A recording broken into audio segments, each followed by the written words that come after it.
Hi everyone. So in this video we'll discuss about important API testing related questions. So we will start with the very first question. What is API and what is API testing? So API is application programming interface is a set of rules that allows two applications to communicate with each other.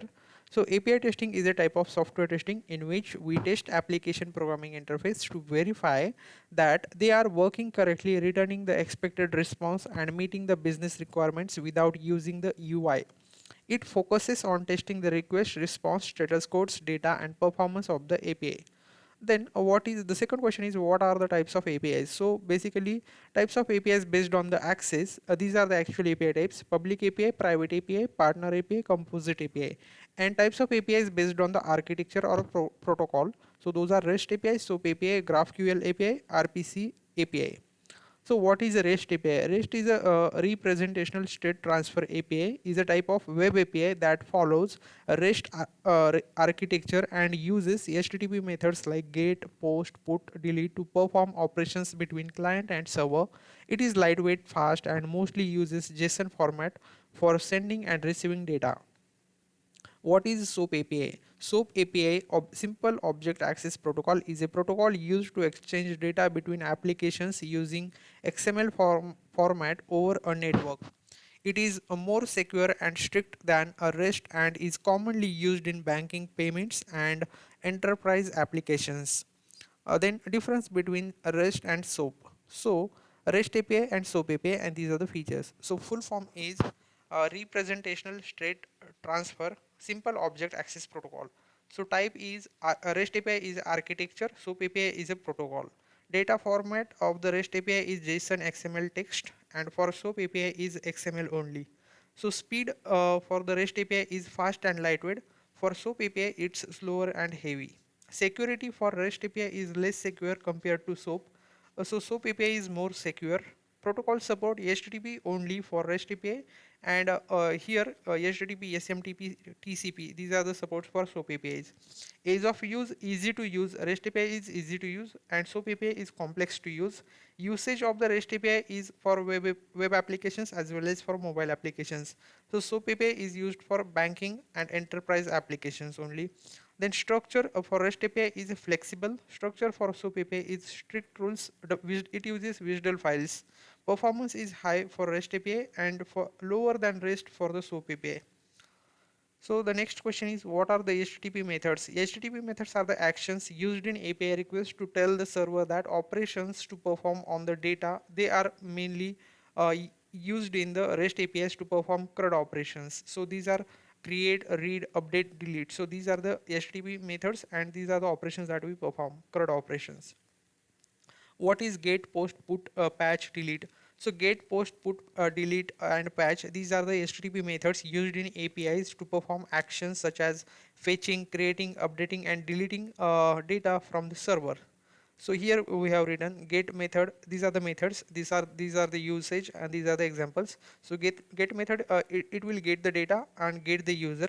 Post method will create the data. It will create the user. Put method will update the data and it will update the user as well. It means, like, for example, for Amazon application or something else, it will create, it will update like that. And delete method will delete the data and it will delete the user as well. And patch method is also partial update. It updates the name or something like that, specific date of birth or name or a photo image or something like that. Then what is the status code and what are the common status codes? So status code is a number written by the server in response to an API request. It tells whether the request was successful, failed, or has some error. So 2XX series is a success response. It means 200 is okay, success. Then 201 is created, successfully created, that is successful uh, post request. 202 is successful put or patch request, that is updated. And 204 is successful delete request, that is no content. Okay, and this is successful get request to 200, right? Then 4XX series, it represents client side errors. So 400 is a bad request, 401 is unauthorized, 403 is forbidden, 404 is a not found, 405 is a method not allowed. Then 5xx is a server side errors. So the codes are like 500, it means internal server error. 502 is bad gateway. 503 is a service unavailable. 504 is a gateway timeout. What is authentication and authorization? Difference between them. Authentication means verifying who the user is. It checks the identity of the user using username and password or OTP or token or key, API key or login credentials, anything. And authorization means checking what the user is allowed to do. After login, the system checks the permissions of for the user. Here I have written the differences between authentication and authorization, and these are the features. So meaning is authentication meaning is verify who you are. Authorization means verify what you can do. Who comes first? Authentication comes first and authorization comes after the authentication. Then it checks the identity. Authentication checks the identity and authorization checks the permission. Example is for authentication, it's a login is the example, and authorization is access or rights for that user. Data used here, username, password, or token. Here it's roles or permission. For example, in real life, if you are using Netflix and you have taken subscription for like you can watch movies in 720 pixels. So this is the when you use your credentials to log in into Netflix, that is the authentication. And when you watch movies and try to open the movie in 108 pixels, so like 180 pixels, then you will not be allowed there. So that is authorization. Only 720 pixels because you have recharged for 720 pixels films, right? So like that. Then what is request? A request is a message sent by the client to the server containing a method URL headers and body to perform an operation or fetch the data. What is response? Response is the message written by the server after processing the request containing status codes, headers and response data. What is base URL? So base URL is the main part of the API address that remains the same for all the endpoints. Endpoints are added after the base URL to access the different APIs. For example here, so these are the parts and these are the meanings of this. So this is the base URL, api.company.com. This will be the base URL, and then after that we will use slash users or slash login or slash orders. So those will be the endpoints, right?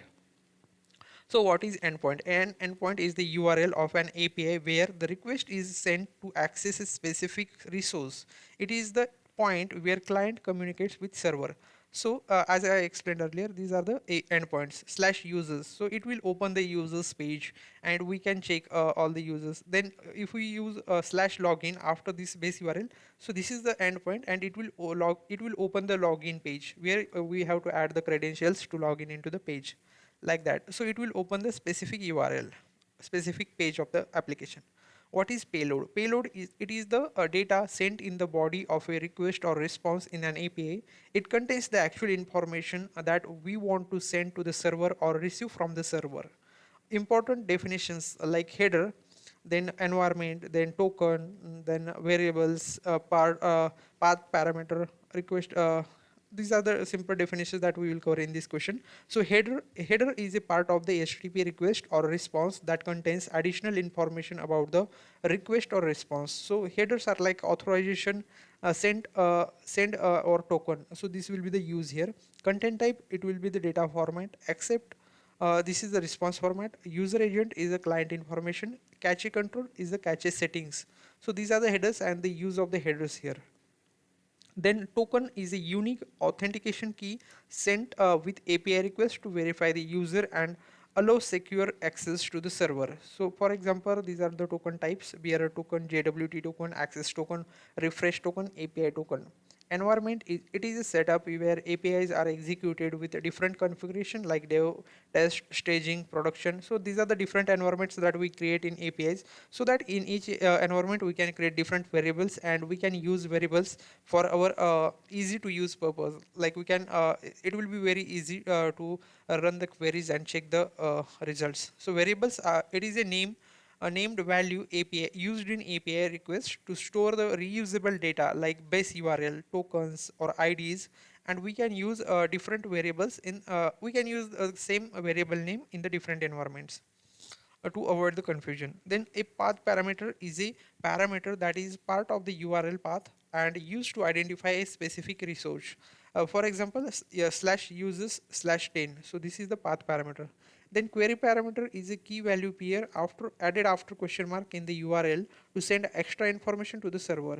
For example, slash uses question mark page is equal to 2. So this is the query parameter. It will open the page number 2 then. So then after that, next question is what is API documentation? API documentation is a guide that describes how to use an API, including endpoints, request format, response format, and parameters, so that developers and testers can understand how the API works. So API documentation contains a base URL, endpoints, HTTP methods, get, post, put, delete, request body or payload, headers, path parameters, query parameters, response format, status codes, authentication details. So these are the all details contains in the API documentation, so that we can easily check the APIs. What is Swagger? Swagger is a tool used for API documentation, testing, and visualization for REST APIs. So it provides a UI where we can see all API endpoints and test them directly from the browser. Swagger is commonly used by developers and testers to understand and test APIs. Then what is UDDI? UDDI is a Universal Descriptive Discovery and Integration, is a directory service used to store and discover web services APIs. It allows applications to find APIs and understand how to use them. UDDI was mainly used with SOAP web service. So mainly this is used with the SOAP web service UDDI. Then positive test scenarios for to test the APIs. So these are the I have listed all the positive scenarios that we will test. So verify API with valid endpoint, verify API with correct HTTP methods, get, post, put, delete, verify API with valid request body, verify API with valid headers, verify API with valid token or authentication, verify correct status codes 200 or 201, verify correct response body, verify response time is acceptable, verify API with valid path parameter, verify API with valid query parameter, verify API returns correct data format, JSON or XML. Then negative test scenarios. Negative scenarios means testing with invalid data or wrong request. So invalid endpoints, a wrong HTTP method, missing request body or invalid request body, missing header or invalid token or no authentication, expired token, invalid path parameter, invalid query parameter, sending special characters, sending empty values, sending large data, unauthorized access, invalid content type. Check error status codes 400, 401, 403, 405, 404, 405, 500. API timeout or server timeout, wrong data type, string instead of number, duplicate request, null types, null values, check APIs without required fields. So these are the different negative scenarios that we will check in the API. Last question, that is difference between API and web service. So these are the features API and web service. So definition is API is a set of rules that allows applications to communicate. Web service is a type of API that works over the web, and network required, not always required for APIs but always required network for the web services. Protocols can use any protocol. It uses HTTP or SOAP or REST APIs, REST protocols, sorry. Format is a JSON XML text format. So format in web service is mostly XML or JSON. Then scope is a broader term in API, and in web service is a subset of API. Then internet required, not necessary for APIs, and it's required for web service. Then example is a library API or API OS API, REST API. So those are the APIs, and SOAP API, REST web service, those are the web services examples. So this is the complete list of important API testing related questions and answers. So prepare well and you can easily crack the interview related to API. Yeah, that is it. Thank you.